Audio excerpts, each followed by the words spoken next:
Assalamualaikum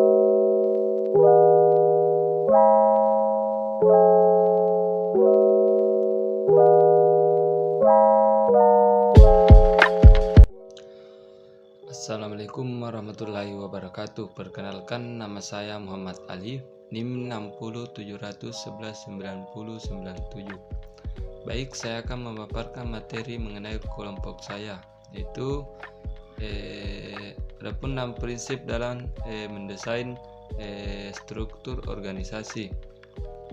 Di mana yang pertama itu spesialisasi pekerjaan, yang kedua itu departementalisis, yang ketiga itu rantai komando, yang keempat itu rentang penguasaan atau sentralisasi dalam vertikalisasi, yang keenam itu formalisasi. Adapun prinsip-prinsip organisasi yaitu yang pertama itu spesialisasi, itu prinsip bahwa seluruh pekerjaan dipecah-pecah menjadi sejumlah langkah dan tiap langkah diselesaikan oleh individu yang berjalan. Adapun contoh itu bank, departemen, pemda atau seksi subsekal.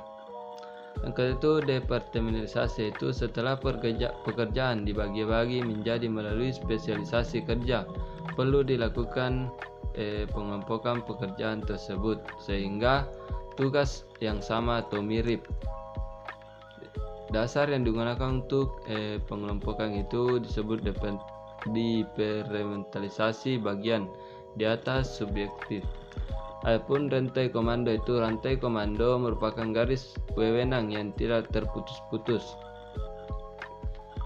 memperjelas siapa melapor kepada siapa, yaitu wewenang atau hak-hak yang melekat dalam posisi meleset untuk memberi perintah, mengharapkan perintah itu dipatuhi. Kesatuan komando bawahan seharusnya memiliki satu atasan kepada siapa. Adapun rentan kendali itu kemampuan memerintah atau mengendalikan.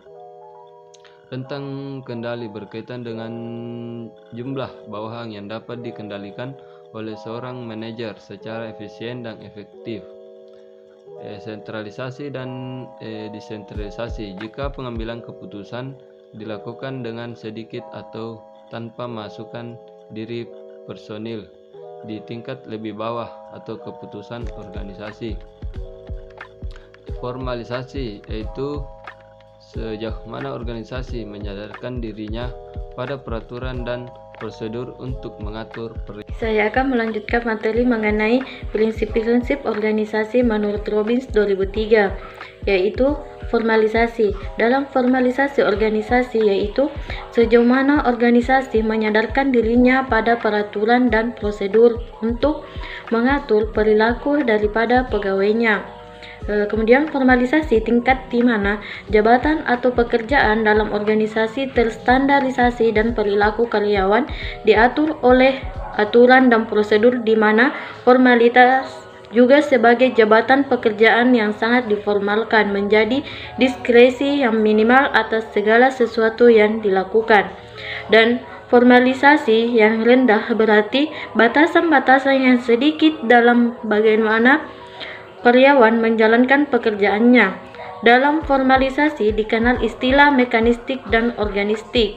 Mekanistik yaitu spesialisasi tinggi, departementalisasi kaku, rantai komando yang jelas tentang kendala yang sempit, sentralisasi dan formalisasi tinggi. Sedangkan organistik yaitu lintas fungsional, tim lintas hierarki, arus informasi yang bebas tentang kendala yang lebar, desentralisasi dan formalisasi rendah. Dalam organisasi terdapat juga perilaku organisasi. Perilaku organisasi ini menjelaskan bagaimana perilaku individu, di mana respon dan reaksi dari seorang individu terhadap stimulasi yang dapat dievaluasi yang dipengaruhi oleh genetika, ekonomi, kekuasaan, dan lain-lain. Begitu pula juga dengan kelompok dan struktur organisasi.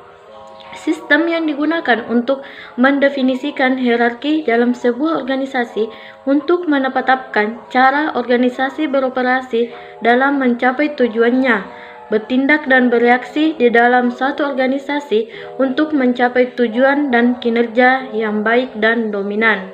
Assalamualaikum warahmatullahi wabarakatuh. Perkenalkan, nama saya Wahyuni dengan NIM 601119039. Nah, sebelumnya teman-teman saya telah menjelaskan materi terkait desain struktur dan perilaku organisasi. Nah, di sini selanjutnya saya akan menjelaskan bagaimana model desain struktur dan perilaku organisasi.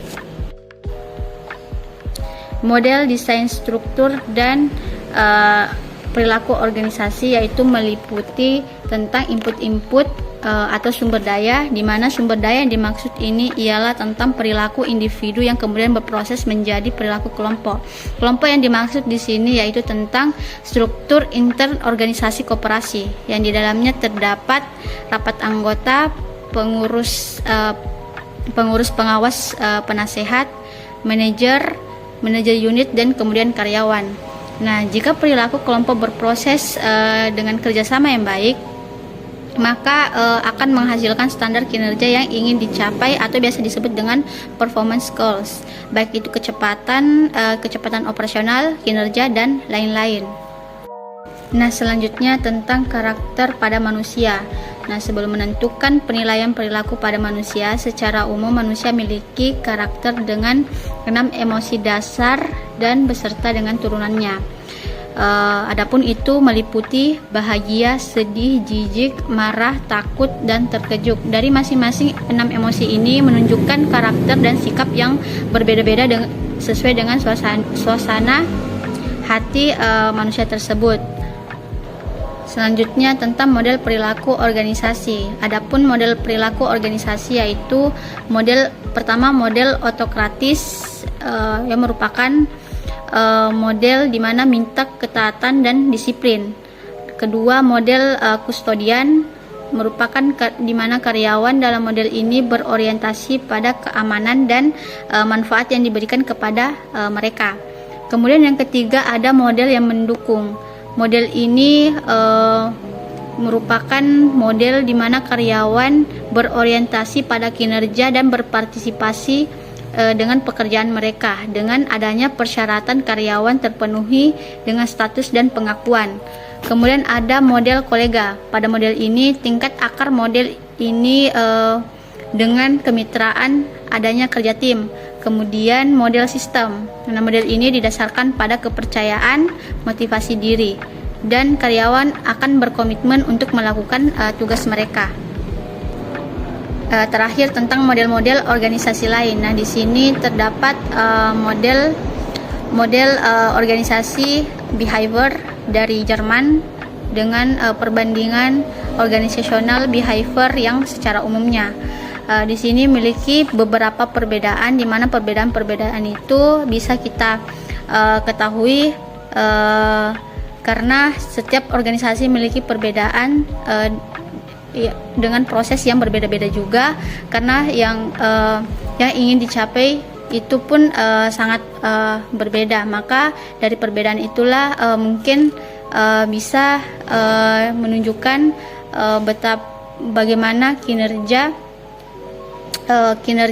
standar kinerja yang dihasilkan dan bagaimana proses tersebut bisa menghasilkan output yang baik.